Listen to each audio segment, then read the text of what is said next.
Welcome back to the Many Toys Of, the show in which we go over the action figure history of various Transformers characters. And guys, seeing as how we looked at the city Commander last week, I figure why not look at the city he commanded? Because this time around, we're talking about the original Titan Transformer and my personal favorite, Metroplex. Metroplex heeds the call of the last prime. Before we begin, a massive thank you to Sheeppilled and my buddy Avery, who's also the only person to ever give me an in-person character request for the Many Toys Of. Past that, Avery is organizing the Savannah Spice Convention, my personal favorite convention here in the Savannah area. If you're in Savannah, Georgia around April 4th, come by and give us a look. I'll be there, somewhere. Now, how would I describe Metroplex to someone who has never seen him before? Well, to me, you can just tell he's always drowning in an ocean of self-resentment. This is the most powerful Autobot ever. There's not a single Decepticon that can ever measure up to Metroplex. Even his archenemy, Trypticon, is far dumber and a good bit weaker than he is. Past that, Trypticon is an artificial Titan. Metroplex is a proper Titan.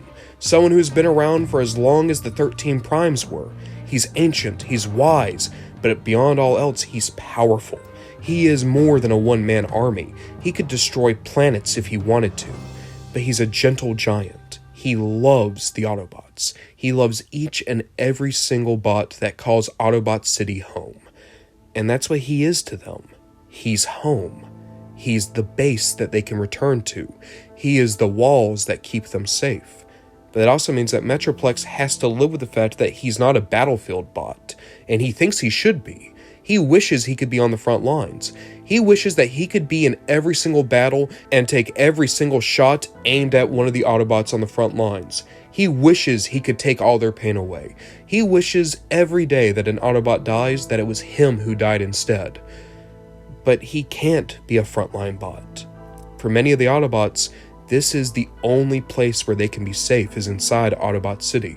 So Metroplex has to stay in city mode, has to stay put, has to stay on the defensive. He wishes he could do more, while at the same time never realizing just how much he does for the Autobots, because he does give them safety, he does give them peace of mind, but that's not enough. In a lot of ways, it doesn't feel like Metroplex is ever going to be happy until he himself dies on the battlefield. I adore Metroplex. I adore that a character like this exists within Transformers, and even though he's not exactly the most popular request for the Many Toys Of, I can't tell you how many people express their absolute adoration of this big lug across all of my videos. But if I were to go through my 10 favorite Autobots, maybe even my 5 favorite Autobots, Metroplex has always been there. Of course, his first toy came in 1986, and as for Metroplex in G1, there's a lot of good here, but also a little bit of oddity in terms of a modern standpoint. Looking at City Mode first, it doesn't really look like Autobot City, I will grant you that. However, I do think it looks great as a mobile command center. If you just want a pop-up base, a station that the Autobots quickly put together so that they could relay commands to each other, I think this looks perfect. And the fact that you can see what are clearly supposed to be towers and radio antenna do help with the illusion. In all honesty, I think his better alternate mode is his mobile mode, in which he looks like an aircraft carrier on wheels. Most of the Titans have really iffy third modes. I think that Metroplex's third mode is the best out of all of them because it is distinct and it looks pretty solid. But then you get to that robot mode, and I love the proportions here. His massive shoulders, big legs, and that thin waist, it makes him look like a football player. You can tell that this guy was made for defense, but that defense is going to be so all-encompassing that he's going to go on the offense very, very quick. And I do want to point out, Metroplex comes with some little helpers. Scamper, Slammer, and Six Gun are all good in their own right, but I can make them their own videos. Just know that they are here, and even though they're a little bit rough, at the very least they're giving you a lot of play with Metroplex. The design is perfect, immaculate even, one of the best looking toy designs in all of Transformers. But when you remember that Metroplex is supposed to be a giant of a bot, and he's about on the same eye level as some of the Target Masters, it takes away from it a little bit. Of course, not all Metroplexes are meant to be big. Just look at the Transformers Gum Metroplex. And I love the color scheme here. It's almost what I would imagine a shattered glass Metroplex to look like. Even though there is no decoy Metroplex, there was the Transformers Ramoon Metroplex. Oh wait, well this is a callback to the Ultra Magnus episode. Collegeville Costumes also did a Metroplex costume, and it actually looks a lot better than Magnus. The mask specifically is really high quality for a plastic mask. Look at how much paint's on that thing. Collegeville Costumes must have been pretty proud because they liked Metroplex so much they did another mask for him. Going into 1987, it was going to be a year of many Metroplexes. For one, there was the Transformers Junior Metroplex.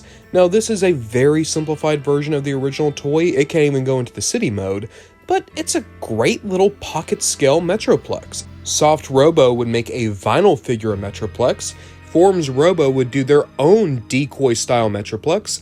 It would take 14 years to get our next Metroplex, and when he came back, he was a Build-A-Figure. You see, the Super Collection figures released in Japan started being released with pieces to make an even larger vinyl figure. So over the course of 2001, if you had picked up RC, Convoy, Megatron, Rodimus Convoy, Thundercracker, and the Diaclone Ultra Magnus, you could have built up either an opaque Metroplex or a translucent Metroplex. In 2003, Hasbro would bring over the Super Collection and turn it into Heroes of Cybertron, and they continued with the idea of Metroplex being a Build-A-Figure.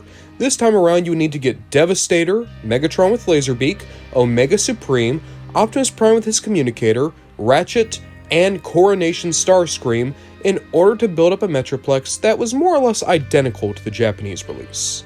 Also in 2003, you could get the My Clone Metroplex, and that's the best My Clone we've looked at. Looks a lot better than Sideswipe. Now I know we've only just got into the 2000s, but why don't we take a break right here and talk about some third-party Metroplexes over the years.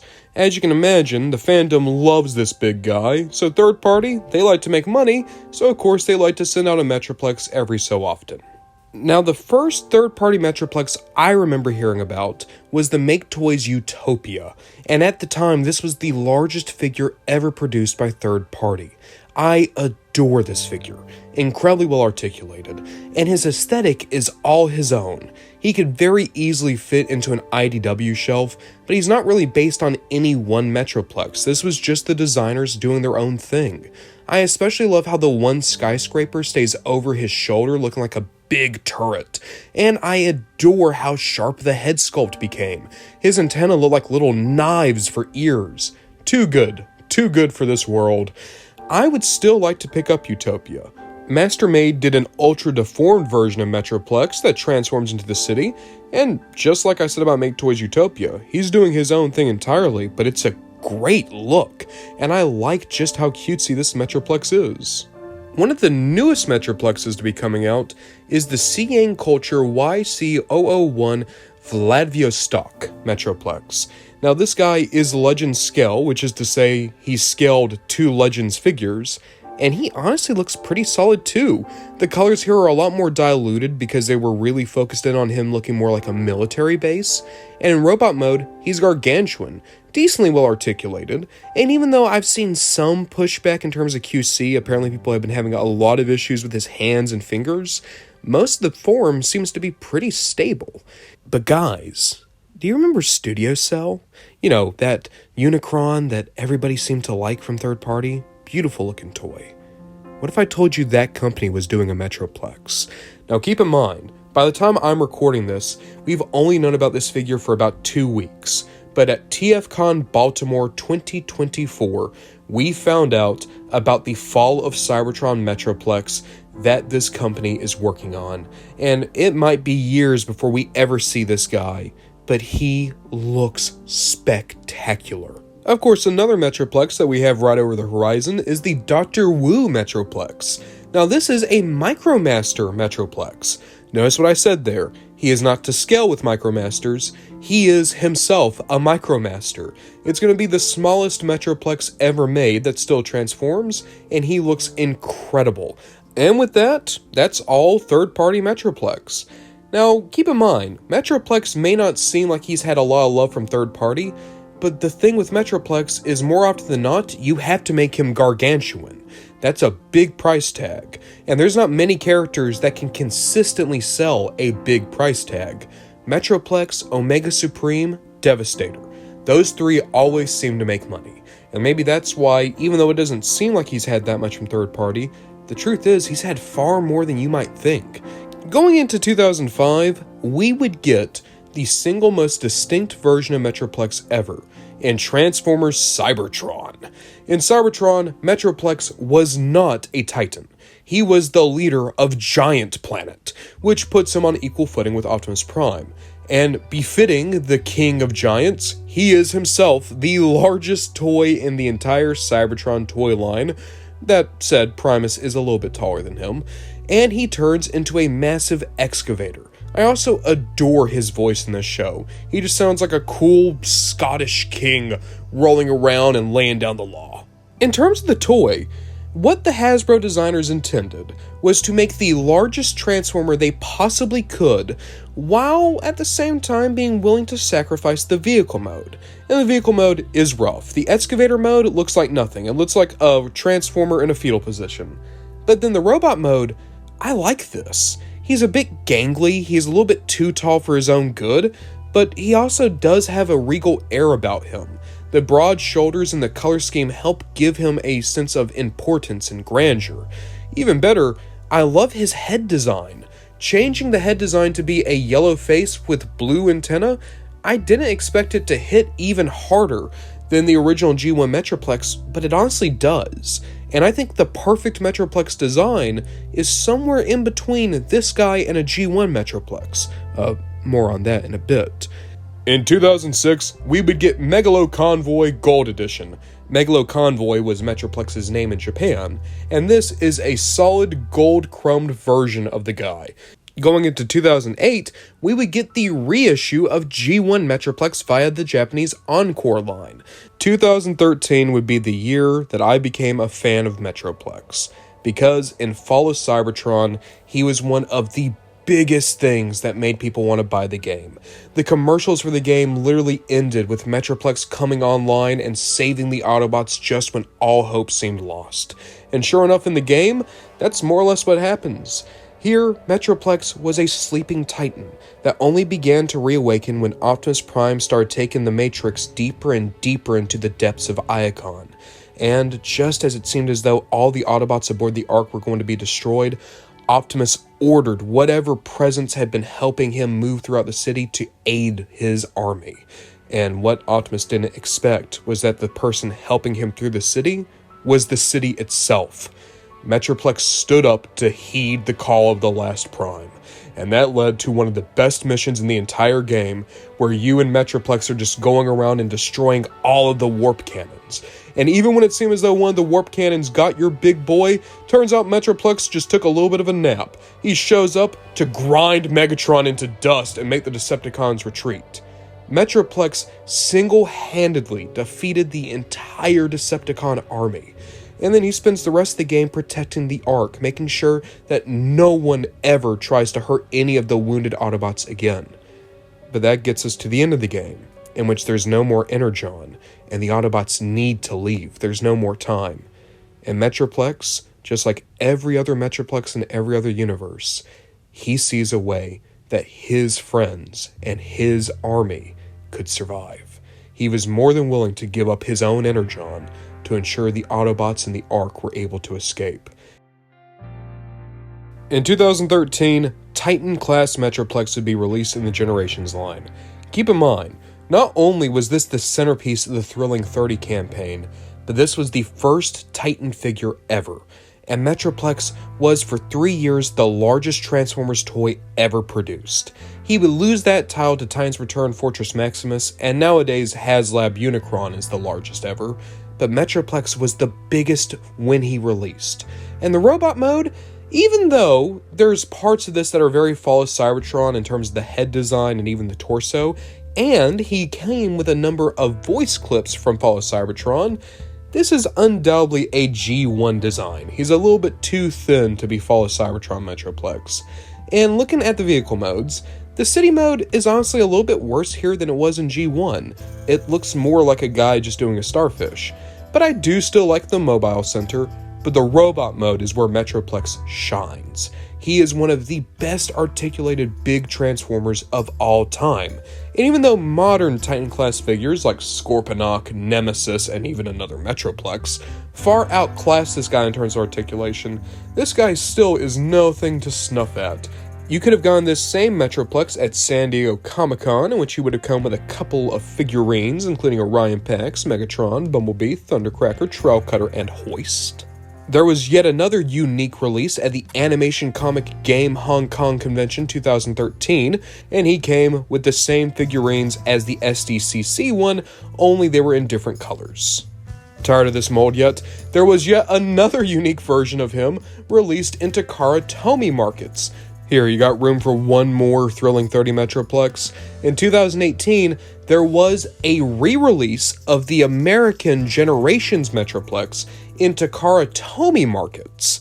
That brings us to 2022 and the most recent Metroplex. Because in the first year of Transformers Legacy, the Titan-class figure was the Cybertron Universe Metroplex. This toy is so interesting. When it first came out, it was met with almost universal boredom and apathy. Everyone wanted Tidal Wave, and when we got Metroplex instead, people were worried we would never get Tidal Wave. To get a couple of basic things out of the way, the vehicle mode doesn't look great. Just like the original, it's a little bit too simple.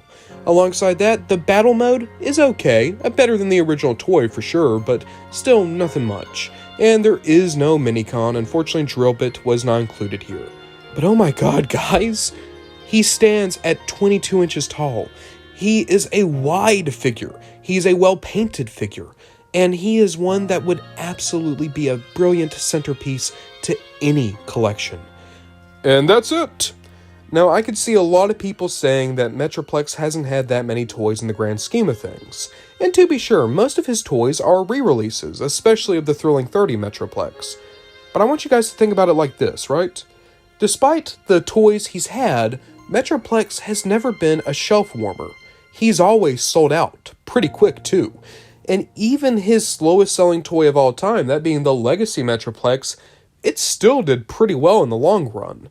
And I want you guys to compare that to Scorponok, or Trypticon, or Fort Max. There were points where all those figures were going for pennies on the dollar. And yet, Metroplex has always enjoyed a rarefied air. He is arguably the most popular Titan. He's easily one of the most bankable names when it comes to the largest scale of Transformers. And I think Hasbro knows that. In some way, I think the fans know it too. We love this guy. I've yet to meet a single Transformers fan who doesn't love Metroplex and doesn't want a Metroplex in their collection. He's one of the biggest names within the fandom. And I think it shows in our fiction.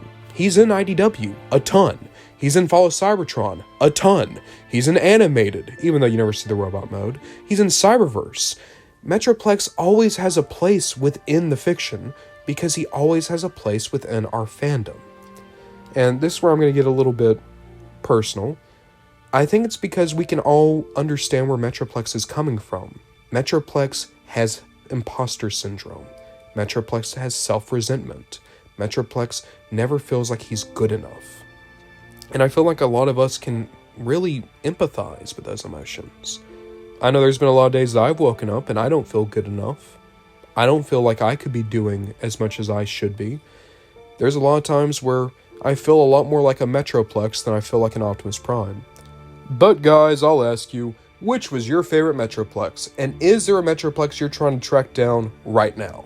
Now, I know we have a bunch of characters to go over, but we're going to get to each and every one of them very soon, don't you worry.